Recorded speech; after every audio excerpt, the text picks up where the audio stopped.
My guest today is Mark Passio. He is an independent researcher, radio talk show host, a public speaker, and also a freedom activist from Philadelphia, Pennsylvania. And he has assembled a vast amount of knowledge on occultism, spirituality, metaphysics, symbology, and consciousness. You can find all of that information on his website, whatonearthishappening.com, as well as freeyourmindconference.com.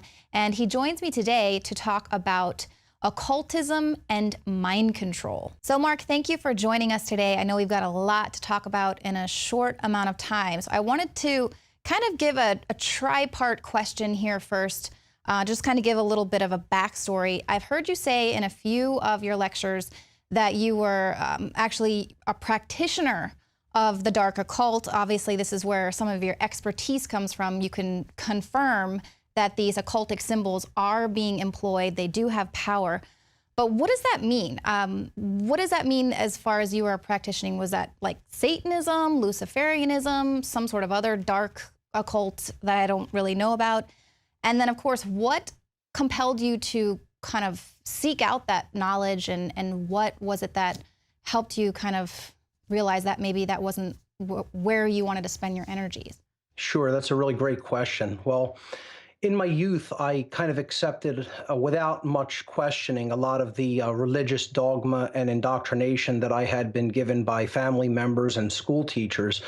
And I come from a pretty standard Roman Catholic Italian background in South Philadelphia.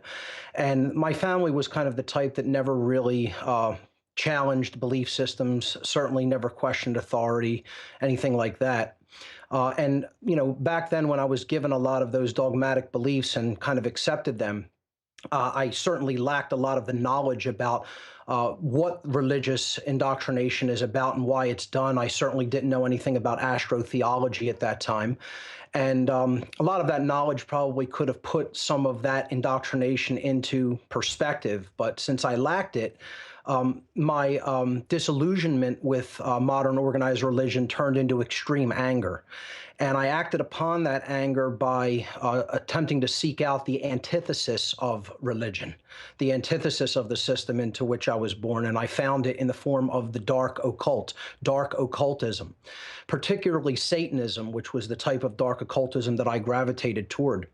And I espoused a lot of satanic beliefs and ideologies, particularly through writing and music. Some of my work was eventually recognized by Anton LaVey, who was the high priest of the organization known as the Church of Satan at that time. He has since died. But he asked me to take part in the Church of Satan and become a priest within its membership. And I accepted that offer, and I became a priest in the Church of Satan. And what my job was to do was basically, for the most part, explain the ideology of Satanism to people in an attempt to take more people into the ranks of that ideology. As my involvement with Satanism in general, not just the Church of Satan organization, grew, I became aware that this wasn't an isolated group of individuals that were just working with occulted or hidden knowledge in order to essentially grow their own personal power, but they were groups, internetworked groups of people who were working together, and they came from an eclectic array of people from every walk of life, every social institution that you could imagine. There were Satanists placed in positions of high power and influence within those institutions, including politics, banking, law, military, law enforcement, entertainment, technology, medicine, education, and every other area of our lives. And they were not isolated individuals that were just trying to increase their own personal power and influence. They were working together as a tight-knit unit toward a common goal, and that common goal was to increase their own collective power at the expense of everyone else's rights and freedoms. When I became aware that that's what the satanic hierarchical network that is in place in this world was all about, that it was in fact about slavery, my consciousness, my conscience, I'm sorry, would not allow me to proceed any further with involvement in these groups. And I began to basically pull back from my involvement. And people will often say, well, weren't they extremely angered by that? And didn't they try to keep you in the group? They were initially trying to groom me for higher levels of involvement with other network and think tank groups that, go much higher into politics and certainly into eugenics operations. But when I became aware of what the overarching agenda of the whole satanic hierarchical network that's in place in the world was about, I desisted with my involvement in those groups. And people will ask, well, didn't they try to reel you back in? Didn't they threaten you? They were absolutely unconcerned with my leaving. They simply basically said, there's nothing that you can do to change anything. We have people's minds and we have society right where we want it. And go and do your worst and tell people about what you know.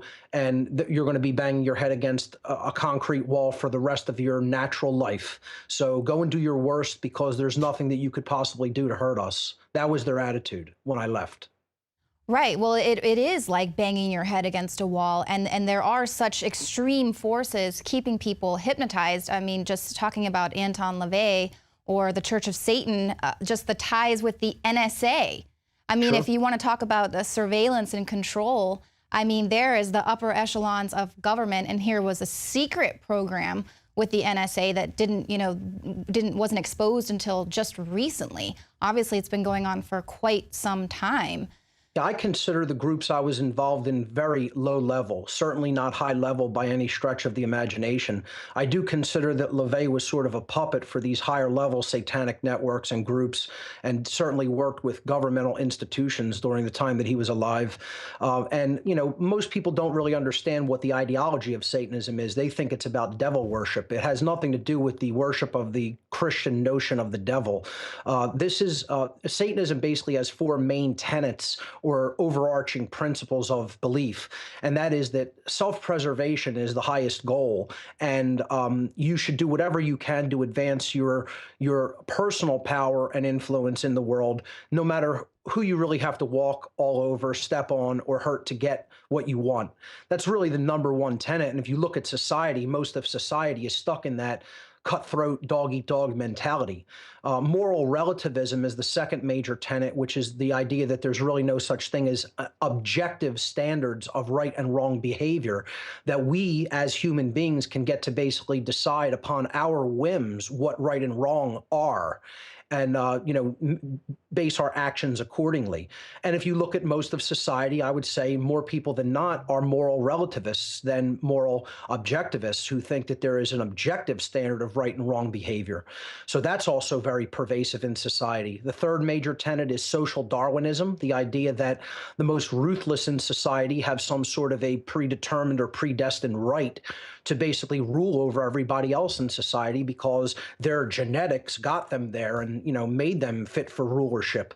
And many people will actually think like that and think that that's okay, that that's just the natural order or the way things are. So that's also very pervasive in our society. And finally, the fourth main pillar of Satanism is eugenics, the idea that those who are socially fit to rule and they're the fittest in society and therefore they've come out on top and they're ruling the roost, well, they can get to decide who basically propagates their genes and who does not, or in other words, who gets to live and who dies, who must die. Wow, that's incredible, because that's obviously so many things that we're trying to expose here at InfoWars. And, we talk about this self-preservation thing a lot, even when you see these members of secret societies, and how you think, how do these people literally get away with murder sometimes, or awful things that are hidden, pedosadism, things like that, that you wonder, how are these people in the law enforcement or politics, how are these crimes being covered up? But it is this sort of secret society, self-preservation system that they have to protect each other and protect this overarching, unforeseen hand that's sort of controlling everything. So what about these occultic symbols that they're using and kind of pervading our society? What's out there that you know of, and how is it being used? Well, I think a good precursor to this would be to simply explain what the occult is, because many people hear that word and they really don't understand what it means, and they have a erroneous perception of what occultism in general is. The word occult is derived from the Latin language. It comes from the Latin adjective occultus. Occultus in Latin simply means hidden from sight. And, the verb occultare in Latin, occultare, means to hide, to conceal, or to keep secret. So both of these words in Latin are in turn derived from the Latin word oculus. Oculus means eye. So it all has to do with what can be seen and what is not easily seen. That which is hidden from view, which is veiled from our sight, which is difficult to see because in many cases it operates in the realm of the unseen or the spiritual realm. And that's all the occult is. The occult is knowledge that has been hidden for particular reasons, and we can get into what those reasons are, but it's knowledge that is hidden and held by very few people. And when you hide and hold very important knowledge tight to yourself and you try to keep it sequestered from everyone else, what you are doing in that instance is you are creating a power differential through the knowledge differential that you've created. I mean, we've all heard the term knowledge is power. I would have a slightly different take, and I would say knowledge which is applied can be converted into real world power. And that is what these dark occultists do, who are using this knowledge certainly not to uplift humanity.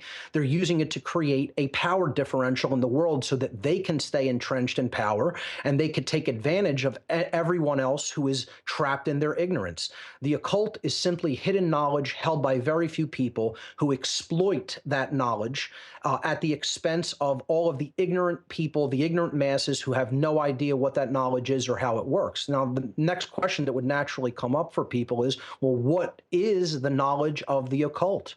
What type of knowledge are we really referring to or talking about here when we talk about occultism in general?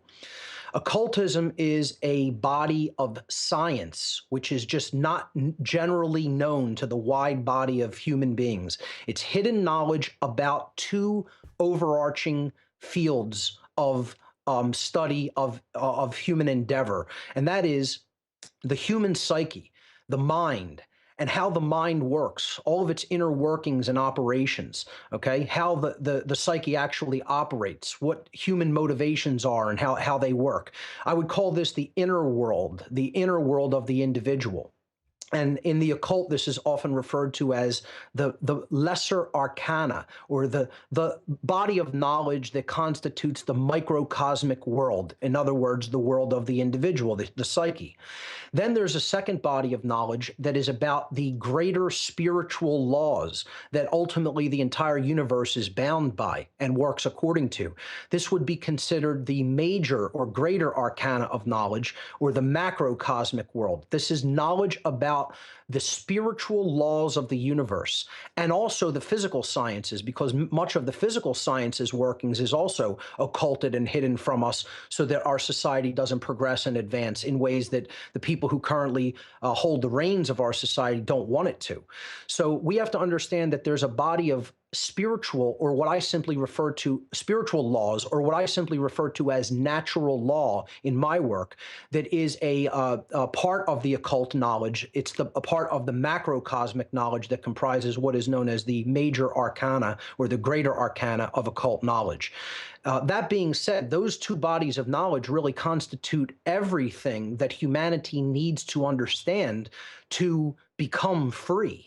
That's why it is hidden. That's why it is occulted, because the people who are currently enslaving humanity and who are currently running our society don't want the playing field to be leveled by this knowledge being understood by people. Because if people understood it in mass, they would be able to empower and free themselves from what is being done to them, from them being kept in the condition of human slavery as they are right now.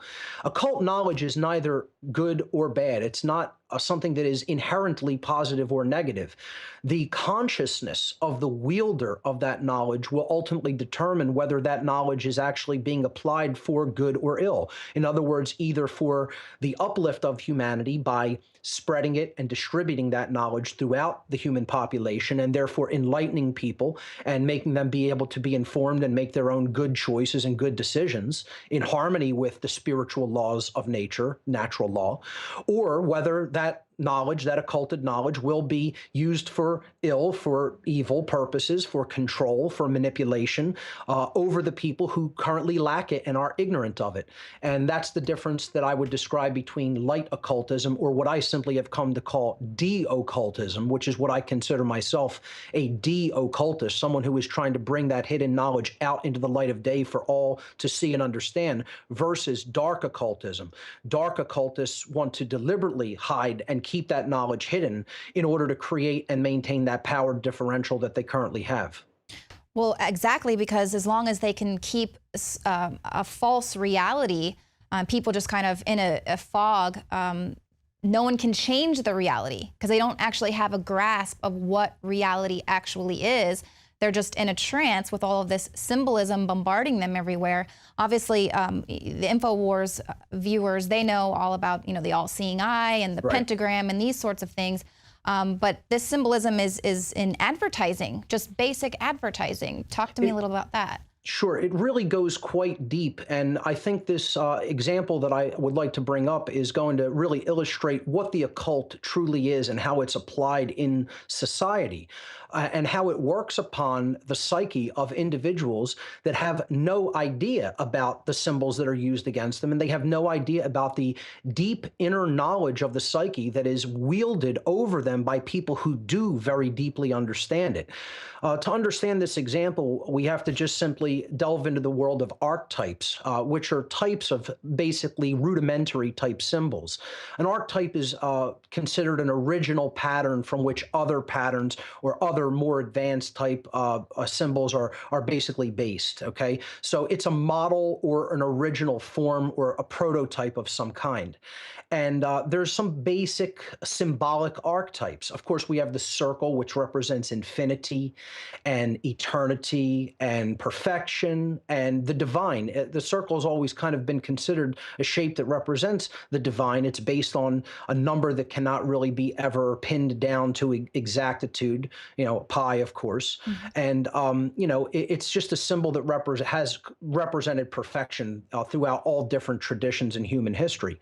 Conversely, the opposite of that, the square, is another archetype, and it's represented stability, but also rigidity and imperfection. And it's represented things that are earthbound, that are very earthly and human, as opposed to divinity, like the circle represents.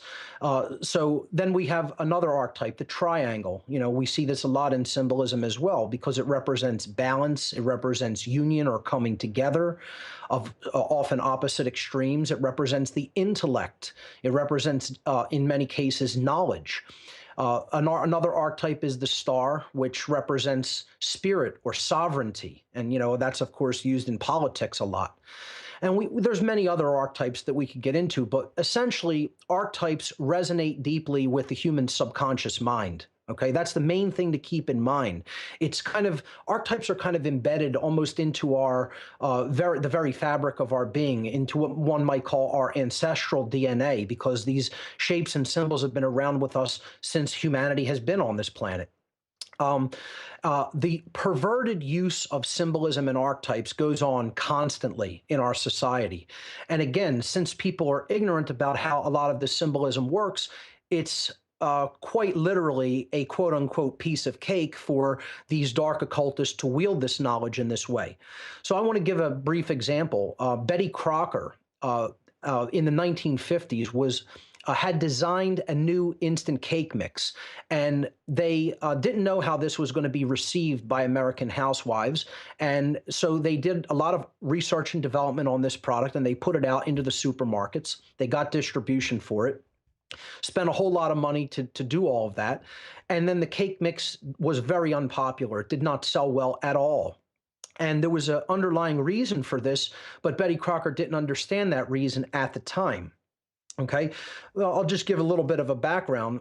This cake mix, all you needed to do was just add water to the supplied powder, and then you would bake that, and you'd have an instant cake. In that day, that was considered somewhat of an amazing thing, and unfortunately, housewives didn't go for it. They, and families in general, they made kind of like a statement that this isn't something that we're interested in by their purchase, by their lack of purchase.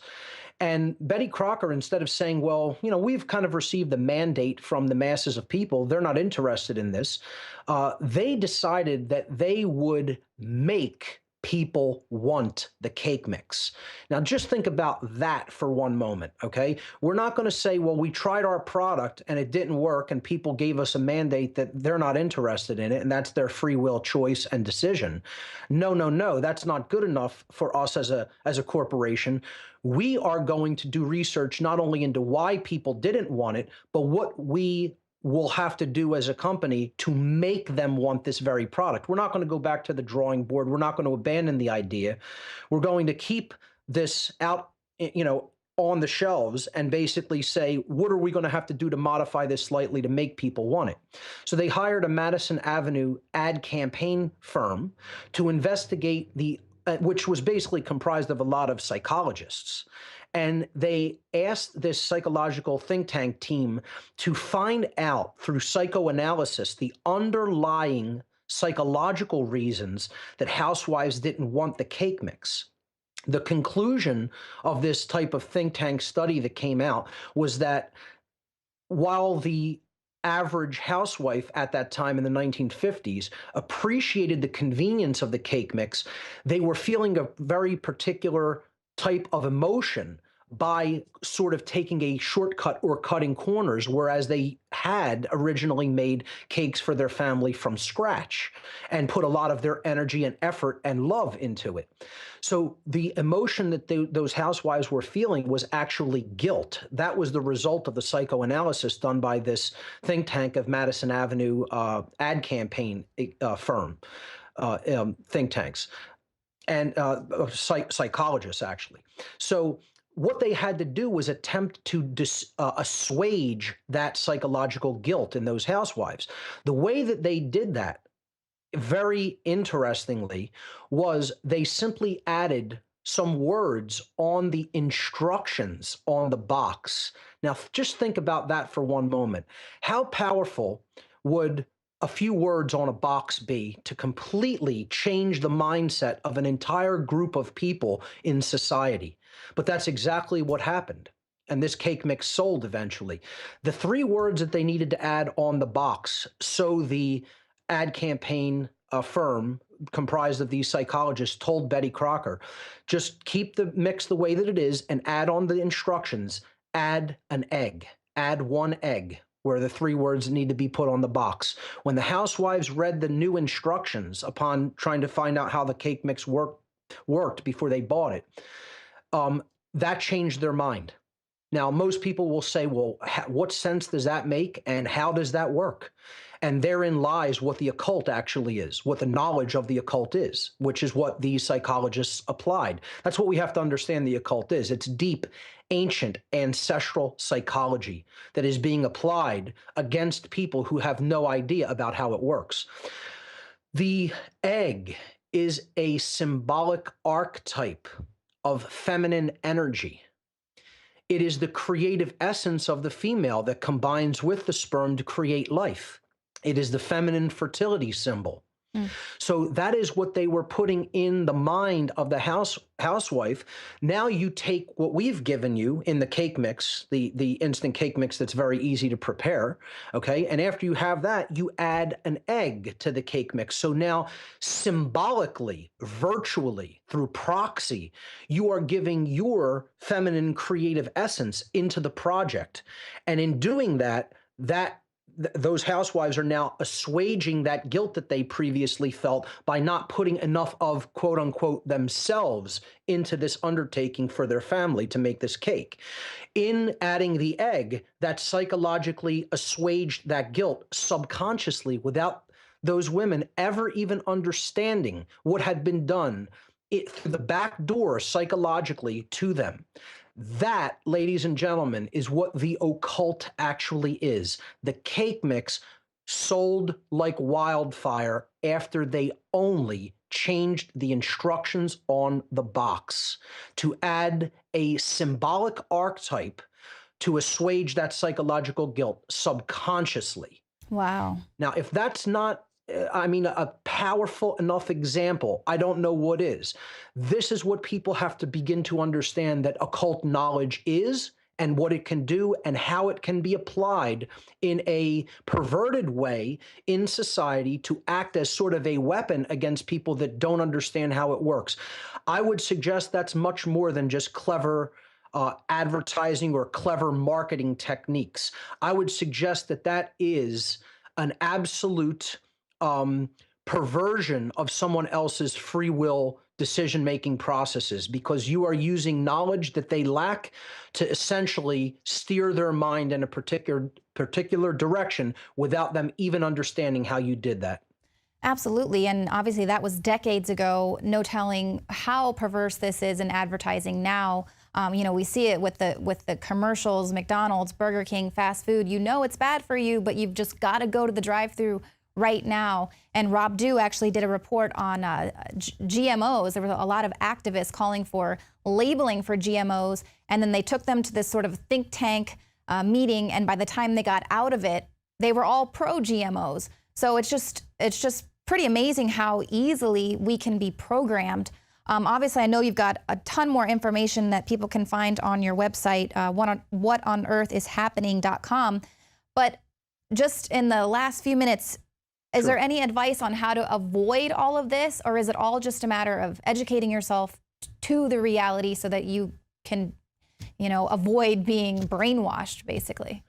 Well, I would say, like any other aspects of problem solving, in looking for a solution to what we're facing today in our world, which is certainly about mind control and occultic manipulation of the human psyche through knowledge that is being perverted and exploited. The first step is to recognize that the problem exists and to begin to understand not only that the problem exists, but what are the causal factors of that problem. I would suggest deep ignorance is one of the largest causal factors of the problem that we face as a species. We could talk about the symptoms, and all the different aspects of society that are broken until we're blue in the face, but they're really symptoms and they're effects of the underlying causes. We need to stop trying to treat the symptoms, and we need to go into the realm of consciousness and the understanding of this heretofore occulted information, this occulted knowledge, because it's knowledge that has been hidden about how we work. That's some of the most important knowledge that there is self-knowledge. And then the other knowledge that's been hidden is the knowledge about how the universe works, particularly the spiritual laws of the universe. See, when we start to understand the causal factor lies in ignorance, we're making a diagnosis about the causal factors of the problem. We're not just treating the symptoms. And if you just look at the word diagnosis, that's the first step of healing. You got to make a diagnosis about what's wrong. Dia in Greek is a prefix that means through or by way of, and then the word gnosis in Greek means knowledge. So we're going to get to the solution by way of knowledge, through the knowledge of the causal factors of the problem. Then we can understand how this manifested condition that we've arrived at, called the current human condition, which so many people will say we do not want to be present and we want to get out of this current condition of slavery and control, okay? We can't do that unless we have an accurate diagnosis through knowledge of what the causal factors that created that manifested condition actually are. And in a nutshell, the answer to that, the knowledge that we need to understand, are those spiritual laws of the universe, what I simply term natural law. And my working definition for that is the universal, non-man-made, binding and immutable conditions that govern the consequences of human behavioral choices. So they're universal. That means these laws exist everywhere in creation. There is nowhere that you can go to escape them. They are in effect and you are bound by them. They're non-man-made. They weren't put into effect by any beings in the three-dimensional world in the universe. They were put into effect by the creative force in the universe. Call it God, call it the underlying intelligence behind everything. It doesn't make a difference what you call it. It's the creative energy that ultimately began everything and set the laws of this realm into motion that we call the physical universe. These laws are binding and immutable. That means they're in effect whether we understand them or whether we like that they're in effect or not. And we can do nothing to change that these laws are in effect, just like we can't change the law of gravity or the laws of electromagnetism. They are in effect in the universe, and they are always in effect. We are bound by them. We only can understand their workings and then choose whether to align our behaviors to those workings or not.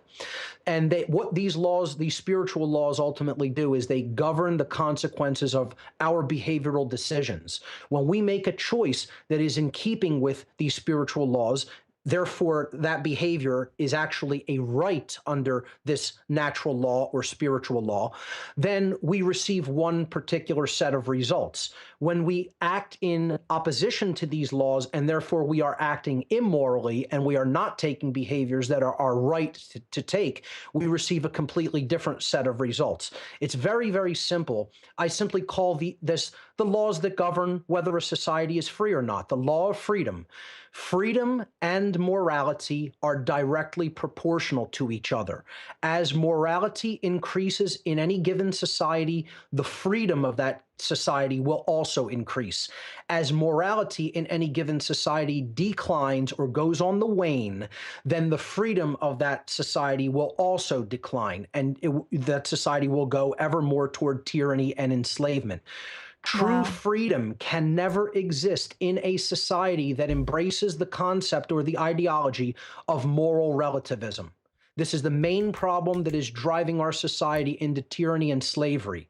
Moral relativism, again, is the idea that there is no inherent and objective difference between right or wrong behavior. So humanity may be the arbiters of that. We can decide what right and wrong or decide for ourselves through our whims, our likes, our preferences, what right and wrong are for ourselves, that they're not objective standards of behavior that are set in spiritual law. So the real solution is to understand natural law, the universal spiritual laws that govern the consequences of our behavioral choices, whether we choose morality or immorality. The only way we're ever going to get out of this mess that we've worked ourselves into is to become truly moral beings and to increase morality throughout our entire society. That's when we'll make progress toward true freedom.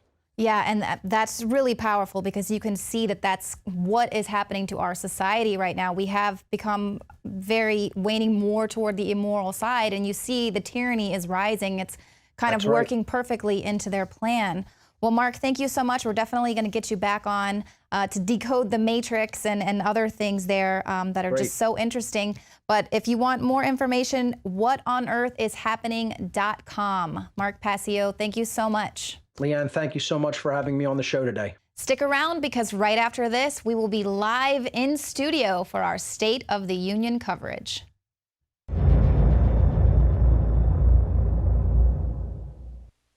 City of Austin tap water versus filtered City of Austin tap water. I can taste dirt in it. God knows what's in this. This has an aftertaste. Tastes like Austin water? Yeah, it does. These people just sampled City of Austin tap water straight from the faucet. Next, we had them try a sample of tap water filtered through the ProPure G2.0 filtration system. High quality H2O. That one is better. Tastes like nothing. Yep, I know what good water tastes like. It's good water. Most tap water contains added substances like fluoride, chlorine, Monsanto's deadly pesticide, glyphosate, and many others. Studies prove that these substances are linked to an assortment of major health issues, including tooth decay, lowered IQ, and even cancer. It tastes like you're drinking out of the lake when you're drinking tap water. Yeah, it has that processed flavor to it. The ProPure G2.0 filtration system removes these deadly substances and many more, leaving only fresh-tasting, deliciously clean water. Okay, this is very tasty. It's good water. Refreshing. It's good. Go to InfoWarsStore.com today. Use promo code WATER and save 10% off your ProPure purchase. Again, that's InfoWarsStore.com or call 1-888-253-3139. You are watching the InfoWars Nightly News, which airs 7 p.m. Central at InfoWarsNews.com. And your support is helping us defend liberty worldwide.